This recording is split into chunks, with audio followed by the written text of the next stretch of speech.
अभी आपने भाषण सुने प्रियव्रत जी के, दिग्विजय सिंह जी के। 7 मई को मतदान है। ये मतदान आपको देश में एक नई सरकार का निर्माण करने के लिए करना है। ये मतदान इस देश के अगले 5 साल की दिशा और दशा तय करने का मतदान है। ये लोकसभा में आपकी नुमाइंदगी कौन करेगा, इस बात का निर्णय आप लोगों को करना है। और मुझसे पूर्व में जो भाषण दिए, मुझसे बेहतर आप जानते हो कि आपने जिन सांसद को चुन के रखा है, उनकी तुलना अगर हम दिग्विजय सिंह जी से करें, और मैं इसलिए दिग्विजय सिंह जी को बोल रहा था कि आप मेरे से उम्र में बड़े हो, सब चीज में बड़े हो, स्वर्गीय पायलट साहब के साथ आपने काम किया है, ये मुझे शोभा नहीं देता कि मैं आपके बाद भाषण दूं, लेकिन ये बहुत आप जानते हो जिद्दी हैं, जब पकड़ लेते हैं कि इस बात को छोड़ते नहीं। और मैं बचपन से इनको देख रहा हूं, जिस बात को ठान लिया उसको फिर पूरा करके दिखाते हैं। वो नर्मदा मैया की पदयात्रा करनी हो, भाजपा के खिलाफ मोर्चा खोलना हो, संघर्ष करना हो, पार्टी के लिए कैंपेन करना हो, हर क्षेत्र में देश के किसी कोने में जब जब कांग्रेस पार्टी ने इनको कुछ भी दिशा निर्देश दिए हैं, एक कर्मठ कार्यकर्ता के तौर पर इन्होंने सब जगह जाकर काम किया। परिस्थिति कैसी भी हो, लेकिन अपने लोगों को, प्रदेश की जनता को और इस जिले से, जिस जिले का नाम आज दिग्विजय सिंह जी की वजह से हो रहा है, मैं आप सबको बहुत सौभाग्यशाली मानता हूं कि इतने लंबे अरसे के बाद दोबारा पार्टी ने यहाँ पे इनको आपके बीच में उम्मीदवार बनाया है। दोस्तों, ये चुनाव निर्णायक चुनाव है। इस चुनाव में आपको देश में कौन सेवा देगा 5 साल, इस बात का निर्णय करना है। और आपने देखा 10 साल से जो सरकार दिल्ली में है, उस सरकार ने जिन बातों को बोलकर सत्ता हासिल करी थी, महंगाई की, किसानी की, बेरोजगारी की, काले धन की, भ्रष्टाचार की, उन सब बातों को भूलकर अब एक ऐसा माहौल बना दिया जहां निर्वाचित मुख्यमंत्रियों को जेल में डाल रहे हैं।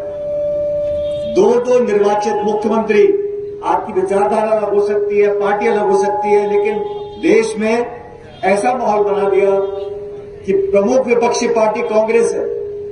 कांग्रेस पार्टी के बैंक के खाते आपने सीज कर दिए, मुख्यमंत्री को जेल में डाल दिया।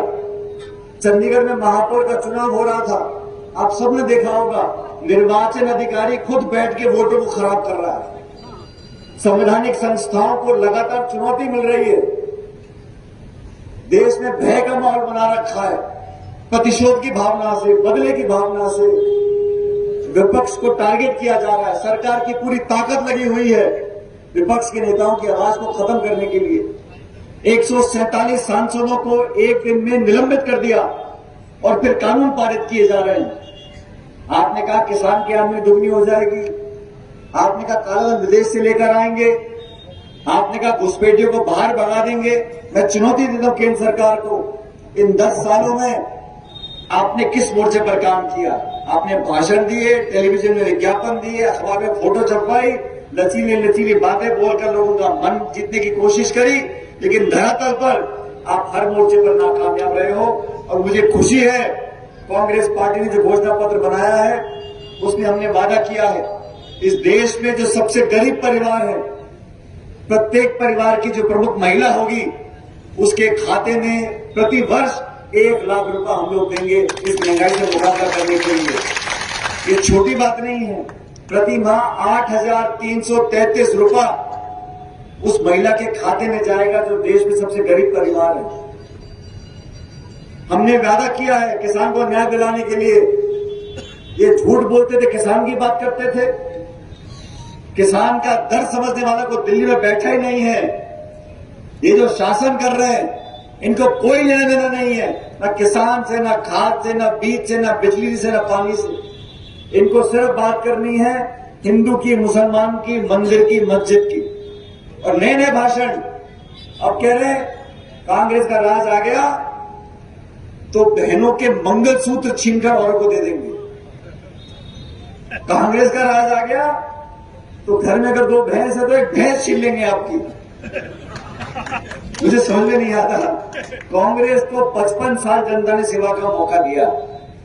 इन 55 सालों में कांग्रेस ने क्या क्या नहीं दिया। राजीव गांधी जी ने अधिकार दिया, संविधान में संशोधन किया, पंचायत से लेके प्रमुख और सांसद तक हर जगह आज हमारा SC ST OBC वर्ग के लोग जो काम कर रहे हैं, चुनकर चुनाव जाते हैं। महिलाओं को आरक्षण दिया 50% का, खेती करने वाले को जमीन का अधिकार इंदिरा गांधी जी ने दिया। सोनिया जी की वजह से आज देश में नरेगा का कानून है। और हमने तो दिया है, जनता को दिया है। मनमोहन सिंह जी ने 76,000 करोड़ रुपए का किसान का कर्जा माफी की। हम लोग देते हैं, नीति निर्माण करते ताकि लोगों की मदद हो। आप क्या करते हो? आप देश के हवाई अड्डे, रेलवे लाइन, बिजली घर, खान, वो सब औने पौने दाम में चंद लोगों को दे दिए। 16 लाख करोड़ रुपया चंद उद्योगपतियों का कर्जा माफ कर दिया। लास्ट में खाई बढ़ गई है दोस्तों, अमीर गरीब की। सुधरने वाला कोई नहीं है। पेट्रोल डीजल देसी घी से महंगा हो गया। गैस का सिलेंडर 1100 का बिकता था, अब जाके कंपनियों में जो वोट पड़ा है। अब वोट ऐसी चीज है कि लोग बात करते हैं, अखबार टीवी में नहीं आएगा, लेकिन लोगों से आप बंद कमरे में बात करो, कैसा आप जान आते हैं। भाजपा का राज खत्म होने वाला है, लेकिन सबसे महत्वपूर्ण है, मध्य प्रदेश में हम सरकार नहीं बना पाए, लेकिन एक दोबारा मौका हमको, सबसे महत्वपूर्ण है, मध्य प्रदेश में हम सरकार नहीं बना पाए, लेकिन एक दोबारा मौका हमको मिला है। और मेरी तो आपसे नाराजगी भी है। मैं तो विधानसभा क्षेत्र में प्रियव्रत जी के लिए वोट मांगने आया था। आपने बापरे का बचड़ा लगा रहे यहाँ पर भी 13,000 वोट से रह गए। लेकिन आप लोगों को मैं सचेत करने आया हूं। दिग्विजय सिंह जी चुनाव जीत रहे हैं, कृपया करके इस हवन में अपनी आहुति डालो और 26,000 से कम जीत होनी चाहिए दिग्विजय सिंह जी की। ये निवेदन आपसे करने के लिए आया। सोनिया गांधी जी ने, पूरे गांधी परिवार ने, खड़गे साहब ने जब दिग्विजय सिंह जी को बोला, तो वैसे भी सांसद है राज्यसभा के, लेकिन आप लोगों का मान सम्मान रखने के लिए, संसद में आपकी आवाज को बुलंद करने के लिए आप सब लोगों के बीच में आए। जैसा खुद कह रहे थे, आपके भरोसे पर चुनाव लड़ रहे हैं और पूरी बीजेपी की ताकत, सारे मंत्री, मुख्यमंत्री, प्रधानमंत्री सब टूट के पड़े यहां पर, ये देखने के लिए कि हम भी देखते हैं राजा चुनाव कैसे जीतेगा। अरे चुनाव जीतेंगे, डंके की चोट पे जीतेंगे और बहुमत से जीतेंगे।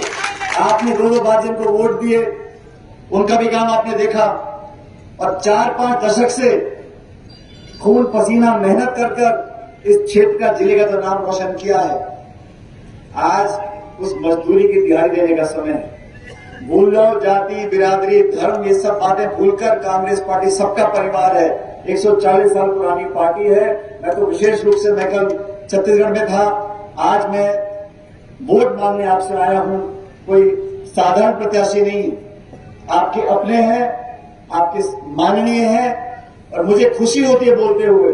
इतना लंबा राजनीतिक जीवन रहा, प्रदेश अध्यक्ष, सांसद, विधायक, मंत्री, मुख्यमंत्री, सब पदों पर रहे, लेकिन मुझे फक्र है इस बात का कि इनके दामन पर कोई छींटा नहीं है, कोई कीचड़ नहीं है। ऐसे कितने लोग हैं राजनीति में जो दबंगी से बात को बोलते हैं और हर चुनौती का मुकाबला करते हैं। आप सब सौभाग्यशाली हो। मेरा निवेदन स्वीकार करो। 7 तारीख को पंजा छाप अपनी पुरानी पहचान है, इस पर बटन दबाकर दिग्विजय सिंह जी को संसद में भेजो। लोकसभा में जाएंगे और जो बदलाव पूरे देश में हो रहा है उसके भागीदार आपको बनना है। ये लोग पहले बोलते थे 300 पार, 400 पार, 500 पार, अभी सब चुप हो गए, अब कुछ नहीं बोल रहे। अब वो समझ गए कि हमारी जमीन खिसक रही है और 10 साल का पूरा समय दिया। आप लोगों को देखना पड़ेगा, तुलना करनी पड़ेगी। 10 साल की ये सरकार है और 10 साल के मनमोहन सिंह की सरकार की। शिक्षा का अधिकार, सूचना का अधिकार, खाद्य सुरक्षा का अधिकार, रोजगार का अधिकार, वो सारे काम हमारी सरकार ने किए। और ये लोग, मैंने कहा ना, अब ऐसी ऐसी बातें बोल रहे हैं कि देख कांग्रेस पार्टी आ गई तो पाकिस्तान में पटाखे चलेंगे, कांग्रेस पार्टी जीत गई तो आपका घर छीन लेंगे। मतलब लोगों को डरा रहे हैं और सफेद झूठ बोल रहे हैं। हमारा घोषणा पत्र छपा हुआ है, स्याही में लिखा है, किसान को एमएसपी पे कानून बनेगा, गरीब परिवार को लाख रुपया मिलेगा, 30 लाख पद भरे जाएंगे, दिहाड़ी नरेगा की 400 रुपए होगी। अरे गरीब की जेब में पैसा जाएगा तो राहत इस देश में मिलेगी। इस सबको संभव करने के लिए हम सब सामूहिक रूप से आपसे निवेदन करने के लिए आए हैं कि दिग्विजय सिंह जी को आपने लंबा आशीर्वाद दिया है, इनके पूरे परिवार को दिया, इनको दिया कि ना जैसा वो खुद कह रहे बाकी लोग कह रहे हैं, इस उम्र में आखिरी बार चुनाव लोकसभा का लड़ रहे हैं। आप सबसे कहना चाहता हूं, एक एक वोट इनके 40, 45, 50 साल के परिश्रम, लगन, त्याग, तपस्या को देनी है। एक एक वोट पंजा छाप मोहर लगानी है। 4 जून को जब मतगणना होगी तो सबसे ज्यादा वोटों से पूरे प्रदेश में अगर वो जीतेगा तो दिग्विजय सिंह जी को जीतना चाहिए। और ये दिग्विजय सिंह जी, मैंने कहा ना आपको, बहुत जिद्दी है, लेकिन मैं भी भतीजा जिद्दी कम नहीं हूं उनसे, मैं भी ऐसे मारूंगा नहीं। आपने प्रेरक की नैया पानी लगाई, लेकिन दिग्विजय सिंह को जिताना पड़ेगा भारी बहुमत से। दोनों हाथ खड़े कर मुझे आश्वासन देकर जाओ कि भारी बहुमत से जीतेंगे और लाखों वोट से जीतकर संसद में जाएंगे। बहुत बहुत धन्यवाद।